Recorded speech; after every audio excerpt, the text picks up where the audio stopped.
मराठी बोधकथा। एक दिवस शाळेला सुट्टी असल्याची घोषणा गुरुजींनी केली, म्हणून एका शिंप्याचा मुलगा आपल्या वडिलाच्या दुकानावर गेला. तिथे गेल्यानंतर तो लक्षपूर्वक आपल्या वडिलाच्या कामाचं निरीक्षण करू लागला.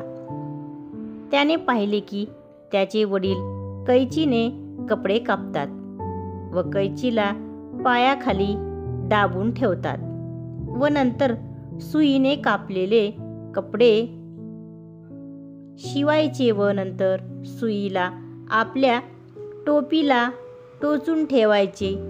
जेव्हा त्याने 4-5 वेळा हे पाहिले तेव्हा आचार्यांनी त्याने वडिलांना एक गोष्ट विचारू का असे म्हटले.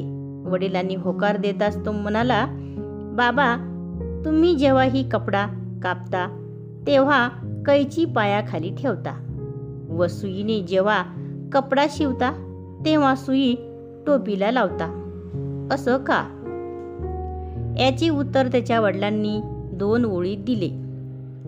त्यात पूर्ण जीवनाचे सार सांगितले. ते म्हणाले, बेटा, कैची कापायचे काम करते आणि सुई जोडायचे काम करते.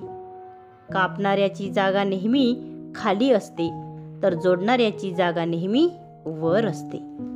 यामुळेच मी सुई टोपीवर लावतो व कैचीला पायाखाली ठेवतो. तात्पर्य: जीवनात उंची गाठायची असेल तर सुईसारखे जोडण्याचे काम करा, कैचीसारखे तोडण्याचे नाही.